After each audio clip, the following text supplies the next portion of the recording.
You have it, you can open up with me to the book of John. Yes, God. John, the 17th chapter. And if you don't have it, that's all right. I have it. I'll read. Listen. So, it says, Jesus. I'm starting for the first verse. First verse. So, Jesus prays to be glorified. After Jesus said this, he looked toward heaven and prayed, Father, the hour has come. Glorify your Son, that your Son may glorify you. For you granted him authority over all, that he might give eternal life to all those you have given him. Now this is eternal life, that they know you, the only true God, and Jesus Christ whom you have sent. I have brought you glory on earth by finishing the work you gave me to do. And now, Father, glorify me in your presence with the glory I had with you before the world began. Amen. And that's where I'm going to stop. So, Lord, I can be seated if you like. So, I bless God. So, as I look around and I see all of the beautiful faces, I don't think there's not one person that I'm unfamiliar with, I've never seen. And I would hope if I took a survey, right, and I was like, hey guys, what are your plans after this life? That you're like, yeah, I'm going to meet my maker. Jesus. And I was like, word, that's where I'm at. I would be very disappointed and surprised if anyone was living a life saying, yeah, instead of meeting my maker, I'm planning, to hang out with my adversary. Because, I like the heat. Jesus. I like the heat. And I think it's probably going to be kind of nice down there. I would be very shocked, right? So, and also I know, regardless of if you have given over or not your life to Christ or acknowledged him, I believe that most of us kind of believe in like in the heaven and hell. Because, when we lose someone, we often say, rest in peace, or someone's watching over, they're looking down. So I'm like, well, if you don't believe in heaven and hell, well, where are they looking from? So, I think we all have that kind of concept that, hey, heaven and hell. I'm like, we're going to see you again, and we have intentions to see them again, hopefully in heaven. Right. Not down there, right? In heaven, right? So that's what we say. So this is what I believe a general consensus of where we want to go is to meet the Father, to hang out in that glorious place, right? So, with that being said, in order to do that,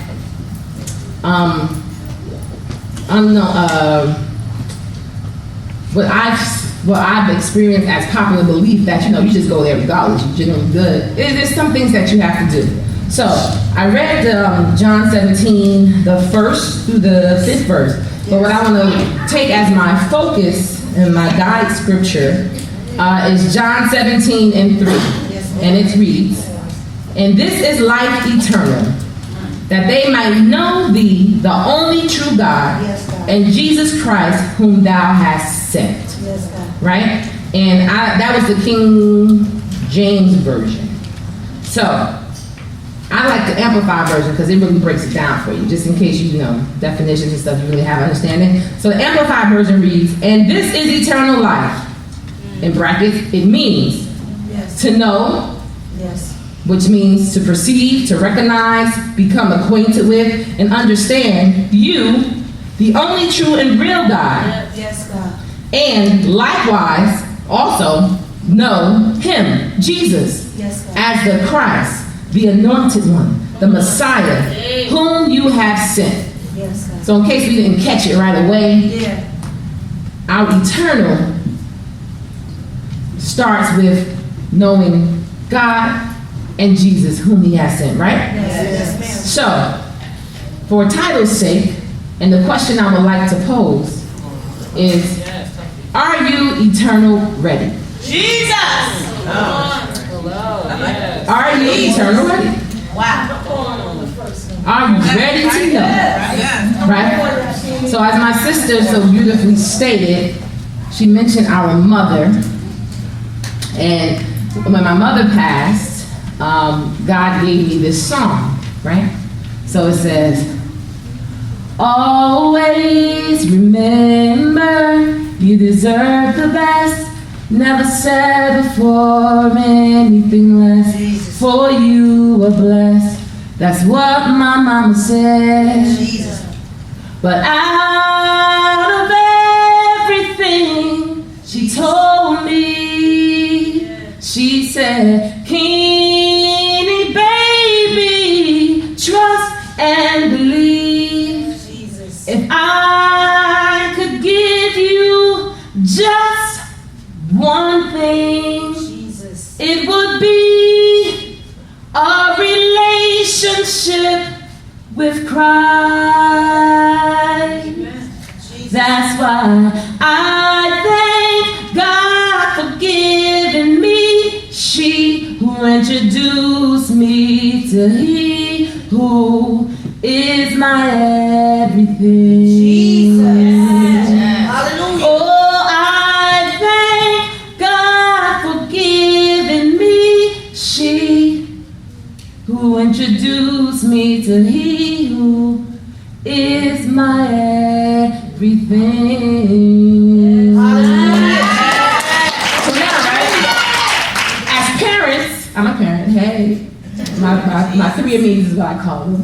So I'm a parent. When we're a parent, I would hope all parents would strive to do our very best for our kids, right? And when we're gone, or we hope that we have prepared them in some type of way, that if, God forbid, anything happened to us, that they would be prepared to live a life of their own, to guide their own. And most people, they try to leave them a little something, right? They try to leave them like inheritance or a home or some type of something. I know when my mom passed, she was kind of, dang, I wish I kind of had more. I kind of had more. But that one thing that she said, a relationship was with Christ. Now, some may look at it like crazy, relationship with Christ. What is a relationship really going to do? What about the house? What about the money?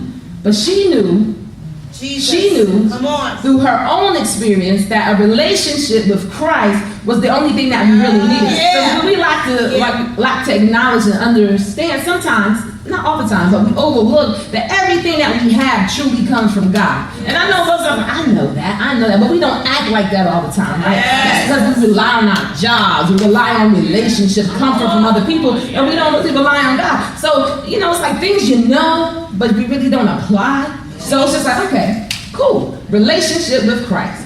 See, I look at my mother's life and I know, and it's beautiful because I know it was her relationship that made things possible.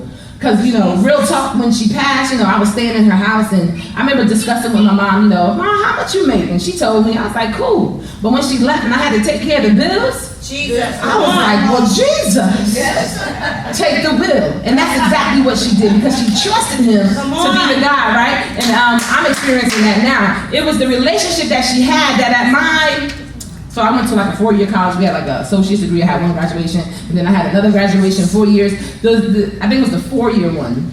That she up in the bleachers, shouting and praising God and doing this. I'm like, Mom, we in public. Now, I really didn't say that. Kind of a little bit, but I ain't mind because I know about relationship. So it's a relationship that makes you do those type of things and not care. It's a relationship that makes you be free and be like, I'm going to do this anyway, right? So let's focus on relationship. So God has got me in this place nowadays where I call it my paint a picture, break it down now, make it plain perspective. Right. Come on. So let us paint a picture, break it down now, make it plain, and maybe alter, add to our perspective, right? So, bam, relationship. I always, God is an awesome God. So I always thought, hey, if God, let me stop, go back. So when I thought about relationship, I started to think to myself, what happens in relationships? I'm like, like there's different stages. Like, first this is it, and that is that. But now I was like, you know what? I don't have to do this all by myself. I have the book of Google. And a lot of people have done this. So I was like, what they got to say about it? So I found this thing, and it said 5 stages of a relationship. So I started looking at them. I was like, okay, I could work with this. Because we were kind of on the same track. So I said, this works for me. So, relationship. Before I get to the first stage, I want to put into the perspective I was talking about. So if I were asked to ask you, are you in a relationship? Most married people are like, yes, this is my beautiful husband, this is my beautiful wife, or if we're on our way to marriage or whatever, we say this is my such and such, my significant other, etc. But we don't really, I don't think, look at our day-to-day, everyday life as relationships. And the relationship, like most people, we think relationship, you have like a romantic relationship we know about, you have family relationships, but we overlook the things that we deal with day to day, aka food. Our relationship with food. We don't really look at it like, I'm in a relationship with this. My beautiful sister, we recently did a fast, a 3-day fast where we just did straight water, right? So it was then in that experience, I was having a conversation, and she was like, oh my, I didn't realize how much like food meant to me. Like, I really plan it. I think about it. Like, at work we talk about, like, we do over coffee and we do this. Like, I didn't realize how much of a hold food had on me. And she was like, I really got this relationship with food. She was really going through, right? So it's also other things, not just food, but music. How many times do we rely on music? And it's only certain, we can be selective and we have our moments. Oh, I'm in this mood, I need this music. Oh, I'm in this mood today, and I can't listen to that worship. I need something going, I'm cleaning the house, right? So we have a relationship, a reliance on that. So money. We all love money, right?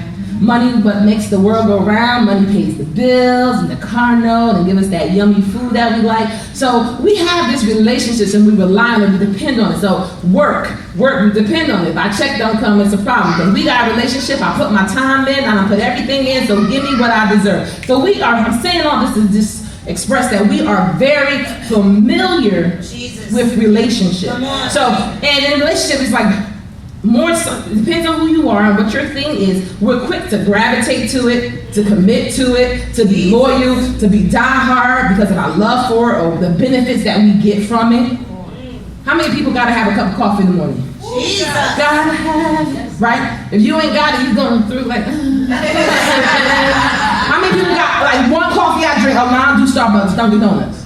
I don't do Dunkin' Donuts. I got to have Folgers.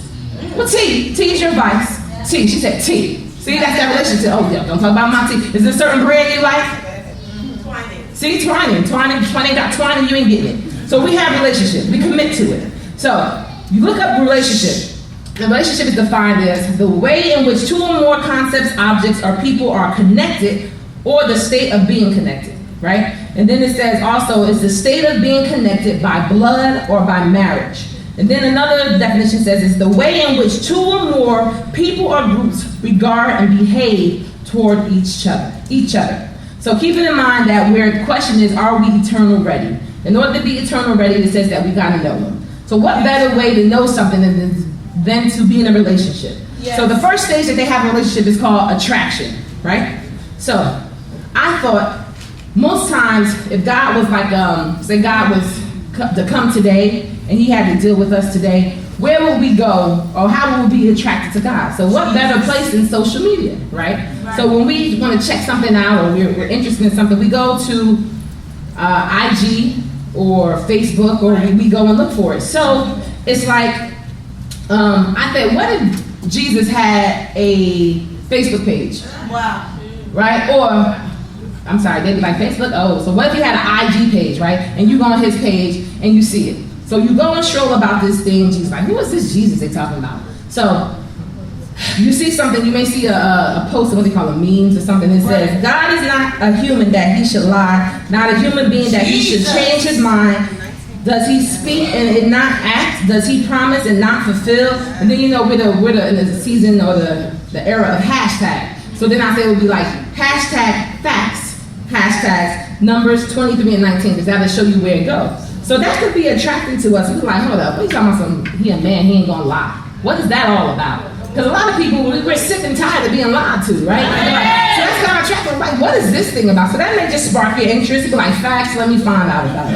Then you go, just keep strolling down, you may see something else and say, Jesus Christ is the same yesterday, today, and forevermore. You're like, that's nonsense. But then you see hashtag facts, hashtag consistent, hashtag, I'm gonna tell you where it's written, Hebrews 13 and 8, right? So, the same yesterday, today, and forevermore. How many times do we have to deal with people not being certain, different attitudes, different, like, I can't deal with this. Sometimes you're this Dr. Jekyll and Mr. Hyde type people, like, who really has time for that? So seeing that, like, I'm the same guy, he the same, or I need some consistency in my life, what is this about? So you keep rolling, okay, what else he got to say? So then he says, you see another one, you may see a picture of, how they have this always gets me, and I'm like, why do I look at this? And it makes me angry sometimes. I just pray God give it to me. But you know how they have like the nice getaways, and they have the mansions and the houses, and you see all the different waters. So you see a posting that says, "In my Father's house are many mansions. If I were not so, I wouldn't have told you.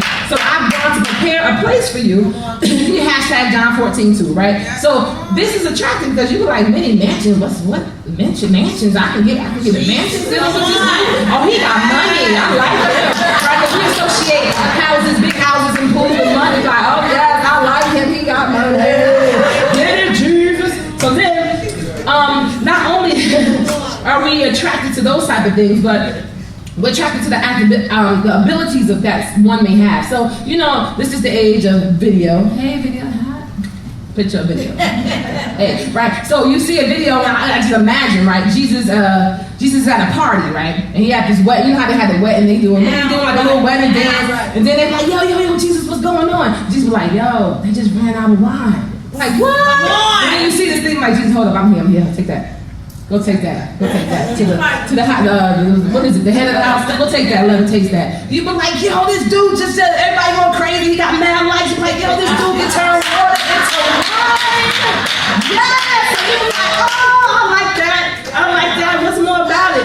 Then he had a picnic. You know how you had your picnics and Come on. they was like, man, we gotta do a run. And be like, man, Jesus like, don't worry about that. What you got? Got like 2 fish, some bread. Come on. You like, what? Jesus turned out, you like, then I just imagine that Jesus, it wasn't just like, you may have some wine, and then Jesus was like, have some salmon also. It just appears, you know like you having the artisan breads and all that stuff, and you see all this stuff happening, and you're just like, wow, is this really real? Then it's just so many things that you can see, but you know, can you go with, you painting the picture with me? And you see another video, and you know, somebody acting crazy, they possess, and Jesus just touch them, and they just like, ooh, they drop and they free. You can actually see the spirits being moved. So he had the ability to make me like you in a funky attitude, like just touch me. And somebody just touches him, and they're healed and different things. So this is all the things that may attract you to God, outside of the fact that you read about him and you find out, yo, this dude is ride or die. Come on. This dude is ride or die. I need a ride or die type person in my life because I'm sick of all these wishy-washy people who ain't got my back. But then when I think about it, it's just like ride or die. It's more like ride and die because that's exactly what he did. And he died, but then he didn't even stay there. This dude is crazy. So crazy. You be liking me so much, you be trying to make a page of yourself, trying to share it. You be like, I make my own page. Like, this ain't the real Jesus page, but it's some follower or something. But you gotta check it, make sure it's right. So this is all things that may attract you. Outside of the obvious, how do we find out about most things in attraction, right? Word of mouth. Yes. Word of mouth. Yams, pitted. I want to go wherever she didn't taste the chocolate. I ain't even never tasted it. Come But the on. way she described it, you ever had something? My sister's good for that all the time. She's like, let me tell you. It was good. Now, you know I know food. You know I know food. Oh, let me tell you about this lipstick. You know I would do lipstick. But this lipstick stay on. Oh, dang. She's like, and they just present it so well. You just be like, go try this lipstick. How much is it?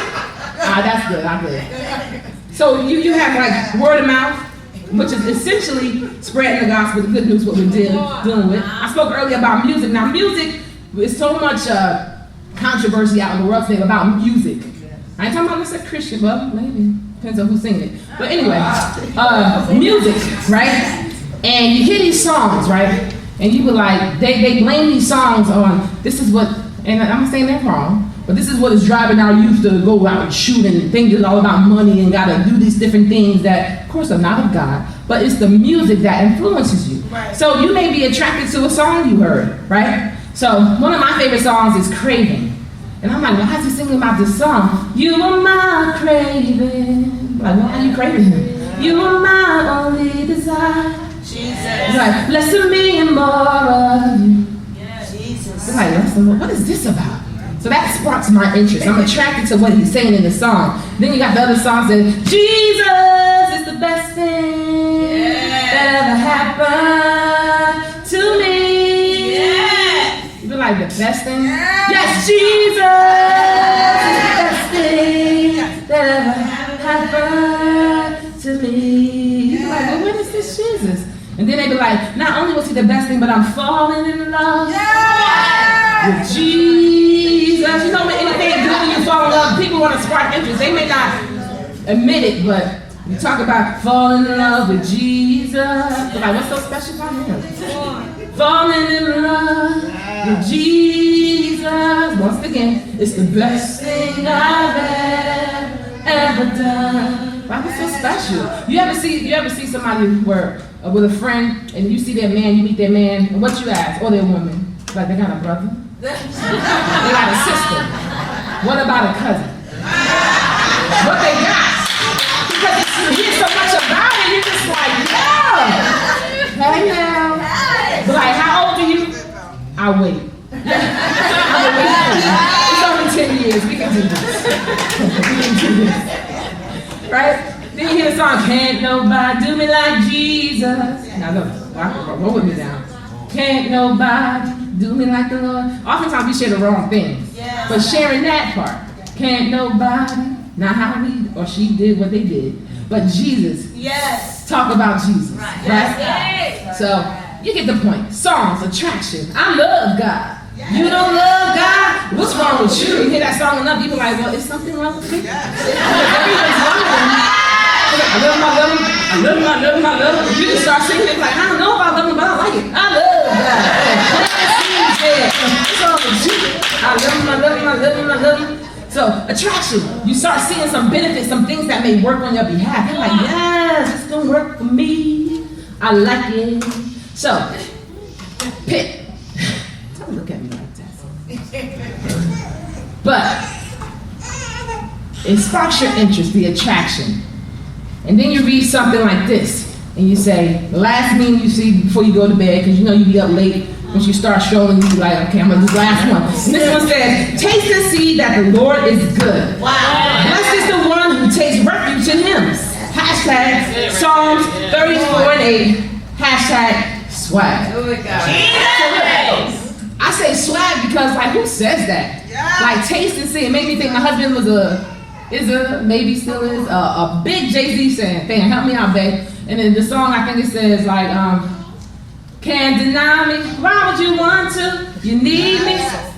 Why don't you try me? Right? So you be like, that's the song I thought about. And it's funny because I thought about Jay-Z, right? And if you hear about Jesus, you will notice that Jesus, like, you hear all these great things, you may think he like, who's your vice? I'm going to go to an old one. He's not my vice, but most people like him. Like Idris Elba, right? You be thinking, Jesus got to be like an Idris. He got to be like a James Ed. He got to be like a Beyonce, right? All these people are attracted to him, but in reality, right, they say he was like a common person, like somebody you probably wouldn't even know. Yeah. So I was like, yo, perfect, Jay-Z. Jay-Z is not an attractive person at all. I think you're Biggie. And it made me even think about Biggie. But the thing about them was, Jay-Z and Biggie, is that they had swag.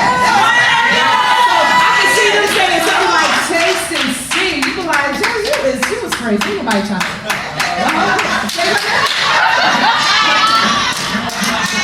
You're like, what you saying? Jesus? And you know, Jesus got swag. I like Jesus' swag. Like, you ever listen to Jesus' words and power? Yeah. You're like, what Jesus, you like?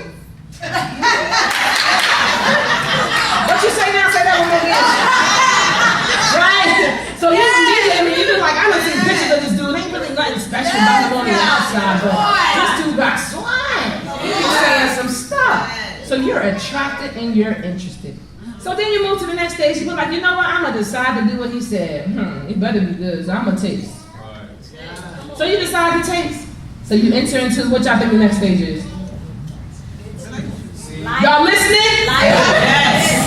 Dating. Dating, and I'm going to put courting. We don't say that much, right? Dating, we'll stick to that. But dating, you go into that next stage because you found something that you like and you were attracted to, so you decide to go a little farther and you go on a date. So what happens when you start dating? Your whole life has changed, right? First of all, you probably done told everybody about them, called your brother, mother, cousin, not your mom and them yet, but just like your brother and sister, like, just in case it don't work. You be like, yeah, so it's this guy, right? I heard about. I'm thinking about giving him a little time. But dating requires time. Dating requires an alteration.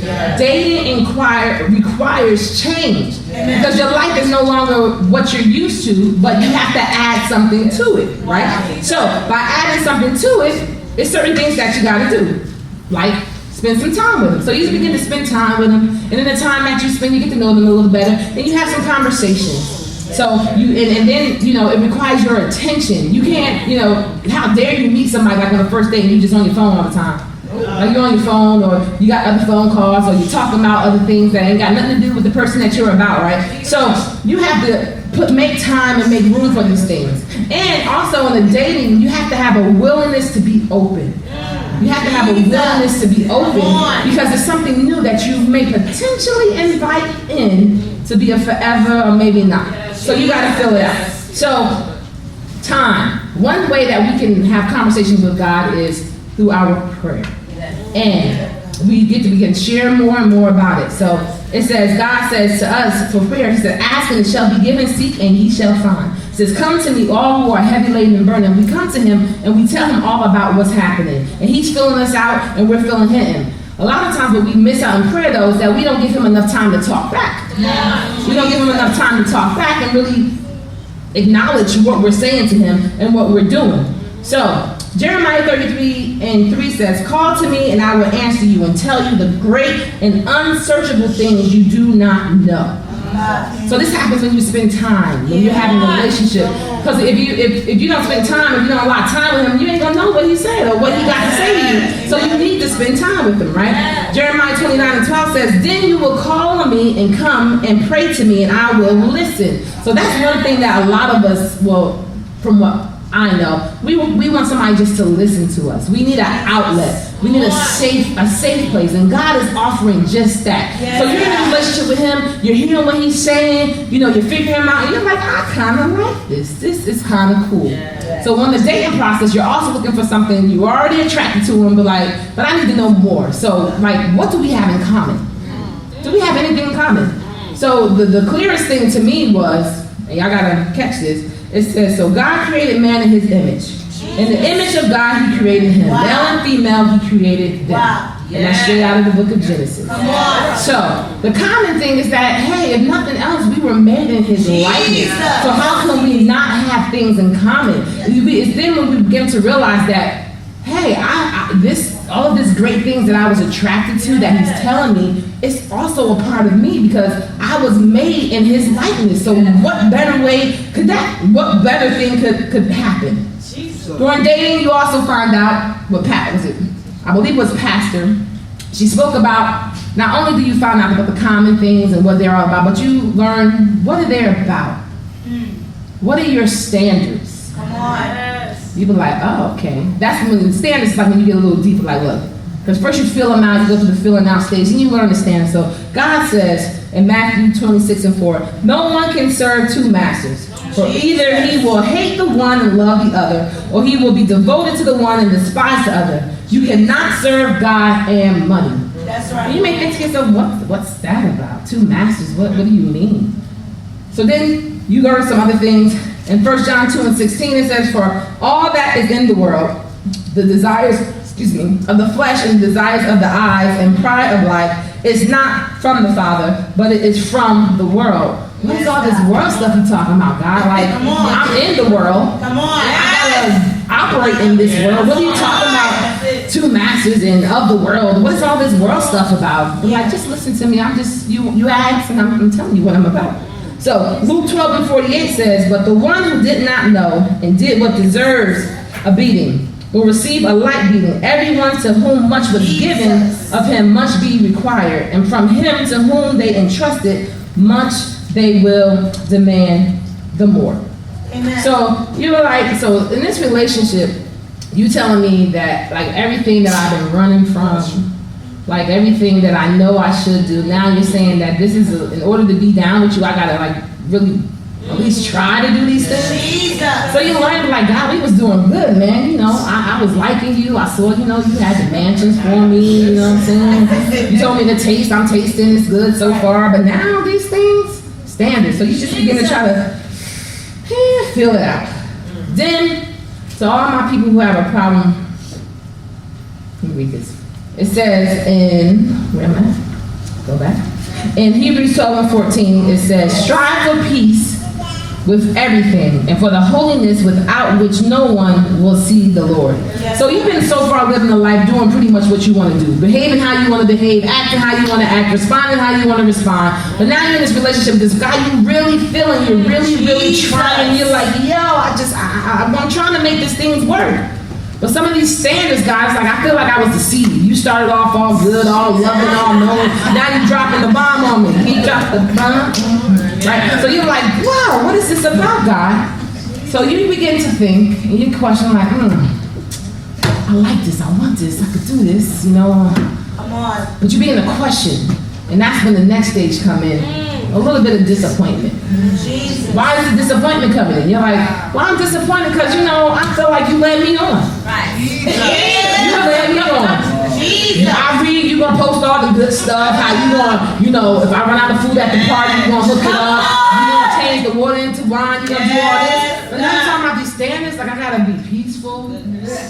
I got to do things like that I ain't really ready to do. Like the things I know I should be doing, but I'm not ready for all that. Like I got to do all that. Why is this happening? Disappointment. And I said, this is the time in a lot of relationships. And if you think about it, I don't want to make it seem like just Christ. This is, if you could really just think about how this applies to any relationship you have. Disappointment. Your favorite coffee is discontinued. What? Yes. But we've been good. Disappointment. You go to work. So we have to either lay you off or do a decrease. Well, what happened in the state recently? What was that? They didn't get paid. What was the shutdown. The shutdown happens. You're like, hold up, job. You've been good to me, real good. But now you're gonna shut down stuff and it's gonna stop. So you're just like disappointed. You're disappointed and you forget everything. Wow. Everything, all that good stuff, all that great stuff. When I begin to think of stuff, I'm like, well, how does this really apply with God? And I said, when the disappointment comes, God is a great God so much that He blesses us with counsel. Yes. This is when you begin to seek counsel. And seeking counsel, we find it in trustworthy people, we find it in our pastors, we find it in our elders. So Hebrews 13:17 said, obey your leaders and submit to them, for they are keeping watch over your souls. As those who give have to give an account, let them do this with joy. Somebody say joy. Joy. And not with groaning. Joy. For that would be of no advantage to you. Yes. Right? Hebrews 10:25 says, and let us not neglect our meeting together as some people do, but encourage one another, especially now that the day of His return is drawing near. Yes. Philippians 4:8 says this, and this is what we forget oftentimes, that even in relationships, sometimes, transparent moment, I've been married going on 10 years, right? Yeah. So you know what we do in the beginning, how the relationship was and how it happens, but we all know, I think these stages happen through over years. Like we go through, we may have to go back to the attraction stage. Like the question is, what was I attracted to in the first place? Like how did I get myself into that? Because the things of the world that we're not supposed to be a part of overwhelm us. Other things come and try to distract us. So when the disappointment comes, that's why I said we have to seek counsel. We have to seek counsel. God always. Anybody ever went to a service and had like an on-time word that was specific? Yeah, like, God, you specifically designed for this for me in this situation. Because most times when we're at that point, we're disappointed about something. Something is not working the way we thought it should, the way we wanted to, and we just get to that place. So that's why it's so important to seek counsel from those who God has appointed to be over our life. It's so important that we don't deny ourselves of things like this. Gathering one with another when the disappointment happens. It's like I've heard too many testimonies of Christians who have had relationships with Christ, and because of an experience they had, that they no longer know Him. They forgot all of the good things, all of the mercies that God placed on them, all of the good words that they heard from wise people and from different things, or even from God Himself. They forget all of these things. Well, let me encourage you with this. When you're in any relationship and disappointment happens, remember to go back. And Philippians 4:8 says, finally, brethren, whatsoever things are true, whatsoever things are honest, whatsoever things are just, whatsoever things are pure, whatsoever things are lovely, whatsoever things are of good report, if you find there be any virtue, if there be any praise, think on these things. And that's what we have to remember. So we have to remember that we live in a world that God sent his only son, Jesus, to come and, it talks about we came from heaven to earth to show the way. He did that for us. He came to show them. But he realized when he came, I was listening earlier in John, and he said, they rejected me. So what more is like, so they're definitely going to reject you. They couldn't realize what they had. We don't want to fall into that trap. We don't want to fall into the lure of the world by distracting us from the blessings, from distracting us from the peace, from distracting us from the joy that God is offering us. So whenever disappointment comes, whenever you're feeling that you're low, when you feel like, and it's not just like in the natural, we often get disappointed with God. Like, God, the wait is too long. The prophecy, it has not been fulfilled. When my prayers aren't being answered the way I want it to be and how I feel it should be. But whatever thing is good, whatever thing is pure, whatever thing is lovely, whatever thing first drew you to him, whatever experience you've ever had, we have to focus on that and not the now. And even, I feel like God puts us in positions or allows us to be in positions like that so we can remember. Because it's real easy in a relationship to take someone for granted. Come on. To take them for granted, to become comfortable, become content, to feel like, oh, I got it already, I don't need to do nothing else. But unfortunately, that's not how it works. A relationship is a constant work. But as we said earlier, it's also a choice. And we have to have the willingness to do it. So don't be disappointed. Don't be disappointed, but remember those things, right? The next stage that they said of relationship was stability. Somebody say stability. Stability. Ah, man. So, stability is defined as the state of being resistant to change and not prone to wild fluctuations in emotion. Anybody ever have fluctuations? Yeah. Like, I feel this way, I feel that way. I call this the on again, off again, the break up to make up situation. Jesus. And that our mind, we thought our mind was made up, but maybe not. How many times have we been gung-ho about doing something or about what God has told us to do or just feel like we're all in, but then it's something that comes that shakes it up a little bit, that we're not planted, we're not firm, we're not steadfast, unmovable, but yet we're like, I don't know, that we allow the appeal and the lure of the world to just get the best of us, and we're just like, yeah. And then sometimes it's like we don't completely give up, but remember those standards we talked about? Remember those things that we shared and we probably committed to, so I'm going to work on that? Those kind of like, you try to find little loopholes, like, maybe I could do this and still do this, right? But clearly we already know what should happen, so we're unstable. In James 1:8, it says, their loyalty is divided between God, here goes that world again, that we live in, like how could we actually resist this thing that we live in and have to deal with every day? And they are unstable in everything they do. So their loyalty is divided between God and the world, and they are unstable in everything they do. God said they honor me with their lips, but their hearts are far from it.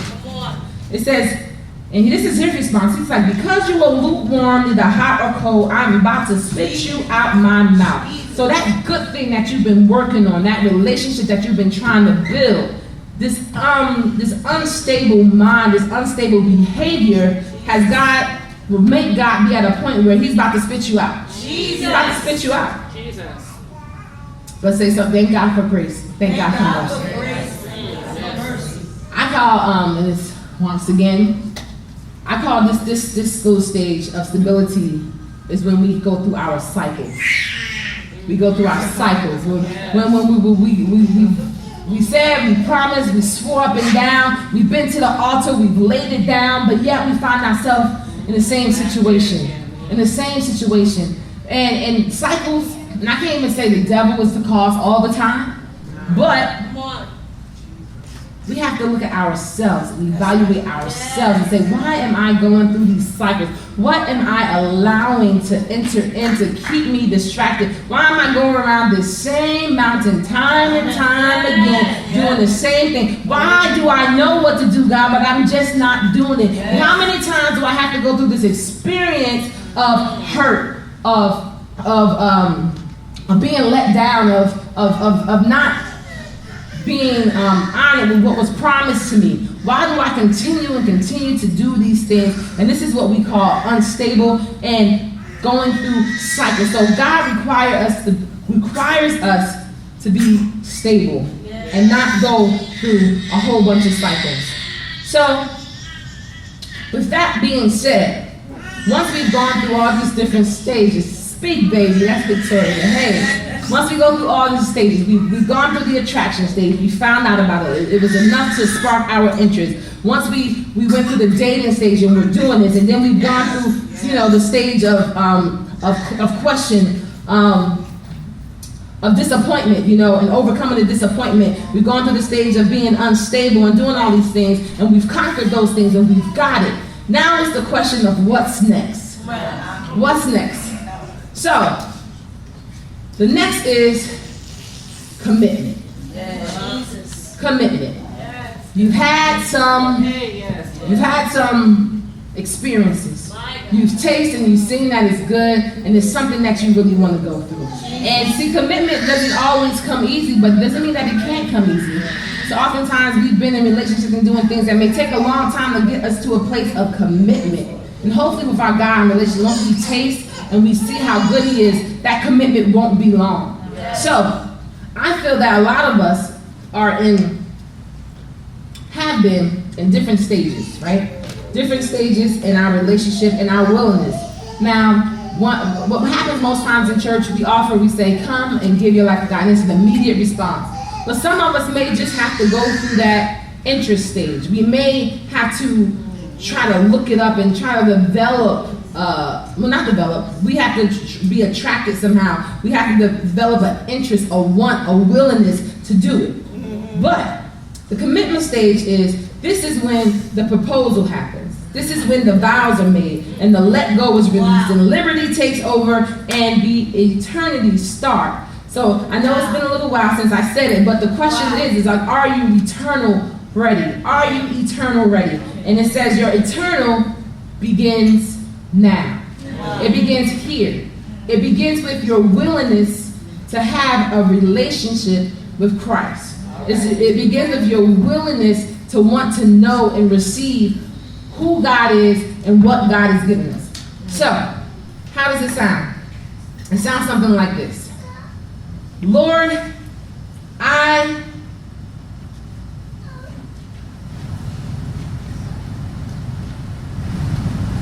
give me a second.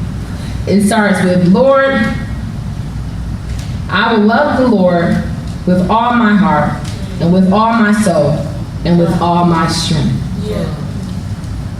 Now, sometimes that's not easy, but the willingness to want to do it is a start. See, a lot of times we feel like when we come and we ask these things, before I can make a commitment, that I have to already be at the end.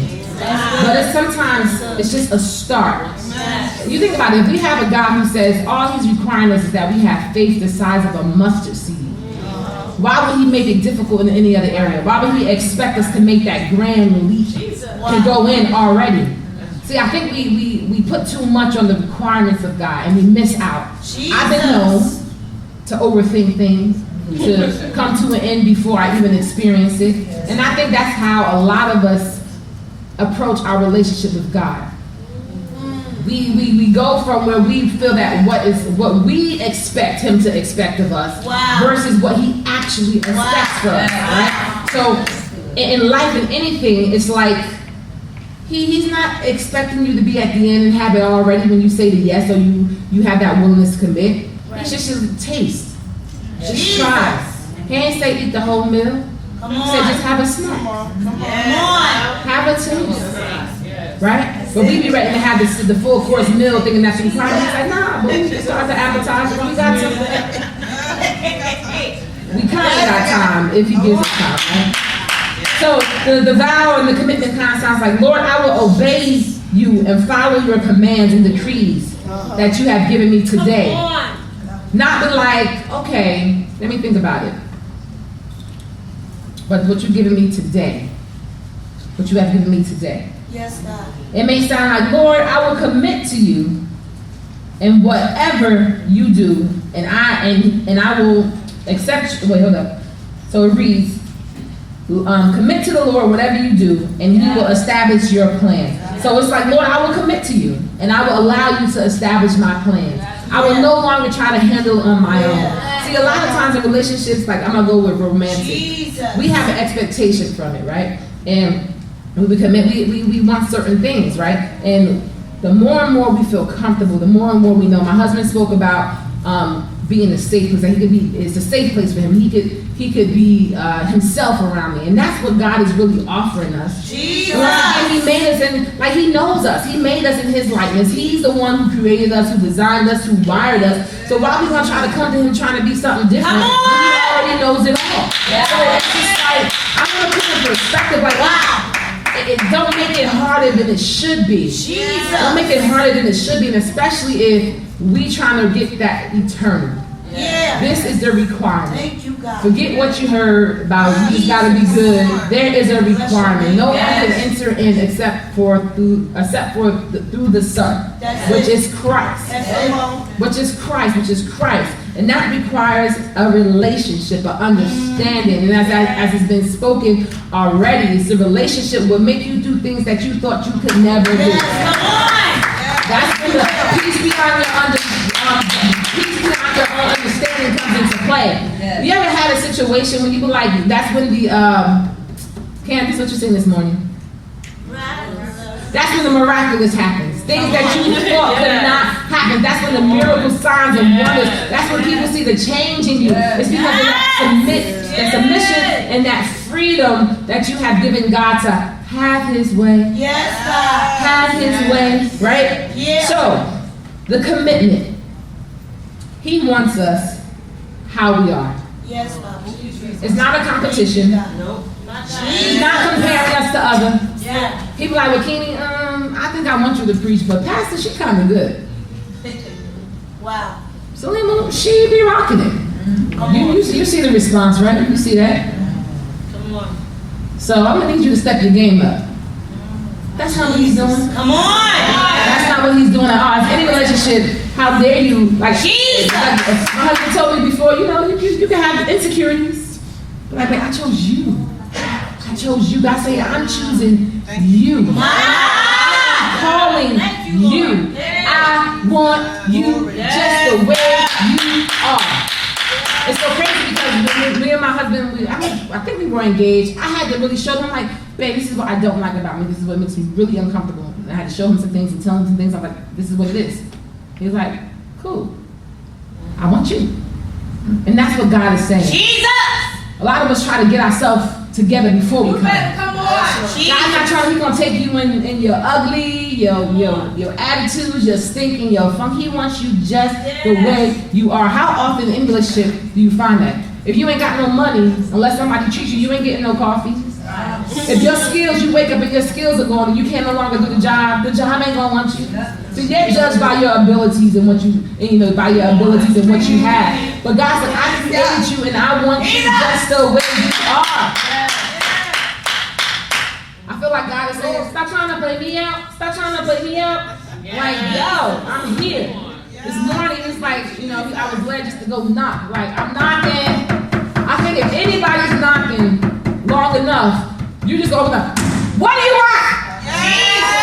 Hopefully that'll be our, but not that way. We may not walk that long, but I feel like God is knocking on a lot of our lives. We're like, hello, are you there? Do you not hear me? Stop trying to avoid me. And we're just like, okay, we can do that. And He's like, I'm knocking. He wants you. He wants us. And it doesn't have to be grandiose. It can be very, I ain't gonna say God's a cheap meal, but it don't take a lot. It's not a lot that God wants from us, right? So, my question today is, what stage do you feel that you are in? Jesus. What stage are you in this relationship? Because remember, let me just take a survey. How many are trying to reach our eternal? Yes. Wait, Helen? Nobody? Who is trying to reach the eternal, which means when you leave this world that you are trying to make it into the gates of heaven. Amen. We're trying to reach our eternal. So if we're reaching our eternal, we have to realize the importance of where we stand in our relationship. Yes, God. Some of us may have to go back. I I think the attraction stage is cool because it's like a refreshing, it's a renewal, like make it fresh again. I think the dating stage is most definitely cool. Like, you gotta remind yourself, revisit certain things. The stability stage, being unstable, is definitely not a place that we want to be. The disappointment, the disappointment is not a great stage, but since we are in this flesh, I can't deny that it's most likely going to happen. But it's important that we remember who He is, what He's done, what He's promised, what He has given us, the access to Him. God is, we don't have to make an appointment. That's one thing I love about God. We don't have to make an appointment. We have access to Him all the time. And if we will listen close enough, He's talking to us all the time. He's doing things for us and to us all the time. So what stage are you in? My next question is, are there any stages that you need to revisit? Do you need a reminder? Do you need a refresher? Do you need to recommit yourself? And there's nothing wrong with that. And I think from the highest of the grandest of the poo-pas to the lowest, we go through these different things where we find disappointment, we question. And God expects us to go through these things because that's why He says that we can anger, just don't sin. Like anger, but sin not. He knows this is going to happen. We're going to be angry about it. But when He says sin not, don't say, rely on me. Come to me. Allow me to do what I need to do. Next question is, are you doing your part? A relationship is just not a one-sided thing.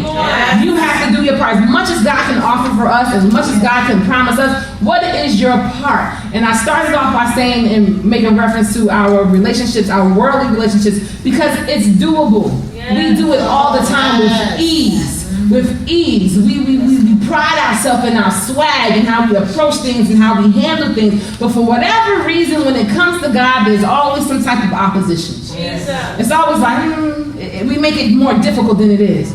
But it ain't difficult for you to wake up in the morning and get that coffee. It ain't difficult for you to wake up early and go to that gym because you want to be fine, 95, and have that thing. It's not difficult for you to pursue a male or a female because you know that's what you want. And we go after these things as if they're everlasting. They're not. Those things are not your eternal. Those things are not your eternal. So I'm here to let you know that it is possible. We do it all the time. And what makes us feel that we're so special, that we just as great people are by ourselves? God designed us this way. He put this drive in us. We are needed. They may not be the same. See, we have different designs, but made by the same God with the same intent. Different designs made by the same God with the same intent. With the same intent. So are you doing your part? Am I doing my part? And this is it's so crazy because I always, when I hear the preachers come, we're the first partakers of our word, which is true, but you don't want to hear that all the time. Be like, yo, so you mean tell me I got to answer all these questions too? You're not just giving this for him? I have to apply this? Well, of course, my dear daughter. Why wouldn't you? So, most importantly, the question for me is, are you willing? Jesus. Are you willing? No matter where you're at in your relationship, are you willing to continue to be open? Are you willing to continue to seek? Are you willing to continue to hear? Are you willing to taste? Are you willing to backtrack and acknowledge and have adoration and love for what it is? So, with all that said, Revelations 3:20 reads, "Behold, I stand at the door and knock. If any man hear my voice and open the door, I will come to him and will sup with him and he with me." Now, as I read this, it's funny, right? Well, funny to me. And I will open the door. How many doors have we opened for the wrong things? Jesus. How many doors do we currently have open? It's just like they can come in when they want. It's almost like a revival, so we swing the door like boom, boom. If we got some doors, they ain't gonna lock. They got total access. You can come and go when you want. Come and go when you want. How many doors do we have open? But yet when God is there, it's like, yo, let me come in. Let me give you everything that you want and dream. This is the only relationship that really matters. As much as I love my husband, he can't get me into heaven and hell. He can't give me my eternal. Come on. He can help me and guide me and encourage me to continue to strive for my eternal, but he can't do it. Come on. So think about What doors are open? What are we allowing to come in? Who are we supping with? Who are we laying with? Who are we speaking with? Jesus. So I feel like God is saying this right now. And some people feel like it's impossible. Like some people I know said, I'm not coming because I got to get myself together first. And I got to do all these things. But that's not God's requirement. Amen. All he's asking for is your willingness and your want to. So this is what I felt. So before she hit play, so if you've never ever seen the movie Frozen, it's a part of the movie where it's a part of the movie where there's two princesses and they've been locked up for a while, right? So she's really been lonely and she's been wanting some things, and she meets this guy, not the best guy at all. I feel like that's some of our life. What's his name? Come on. I can't think of it. Prince Hans. I think we got a lot of Prince Hanses in our life that's trying to just get and gain, and we just letting them in. Like, come in, right? But she lets this person in. I'm not talking that God is the Hans. We do have some Hanses in our life. So you can check that. But this is what I feel like God is saying to us.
What is your yes today? Your yes could be for the first time. Jesus. Your yes could be a renewal. Maybe you're not even really feeling to say, go jump and be like, honor the full commitment. Wow. And I love how she said, it's like, because it sounds crazy. And that's most likely how the world is going to perceive you. Jesus. But like, girl, did you know what you just did? Now you're going to go say yes? Were we just not at the club last night? Was I not, did you not just tell that chick off? Or you ain't called that number last night? But now you're going to come up here and say yes. See, those things can distract us because once again, we feel like, oh, I can't do this, like I'm not ready. But God has the power and the essence to give you the boldness and the courage to walk through that open door of love and receive Him and all that He has. All that He has. So I'm here today to tell you that your eternal begins now. Not later. Not tomorrow. Thank you, God. See, the good thing about it is we serve a God that is so gracious and merciful that we ain't got to say yes now. And it's a possibility that tomorrow He's going to just continue to bless us. But the word tells us we know not the day nor the hour. Jesus. It's talking about His return, but I think it also applies to when we'll leave this earth. Jesus. I've read so many times. This is not like a scare factor. When I said, God, I feel like something's going to be like this, like the funeral sermon. But it's not. It's an opportunity. Jesus. It's an opportunity for us to evaluate who we are, where we stand, what we need to do. And because I can see all of you, it's a beautiful opportunity to allow God to have his way and make correction for anything that we need to do. See, this is not just for the unsaved. This is for the saved and the unsaved. Because we need to have checks and balances, a measurement, a standard of where we are in Christ. Are we doing our part? Are we receiving the love, the open door that God gives us? It's like every day is different levels, as Candy said, levels of his glory, day by glory from glory to the next level, mercy after mercy, blessing after blessing is what God has you. But I would remind us that our eternal starts now. Yes, God. And it is based on our relationship, our knowing, as the scripture says, our knowing of who he is. Yes, God. Who the Son is.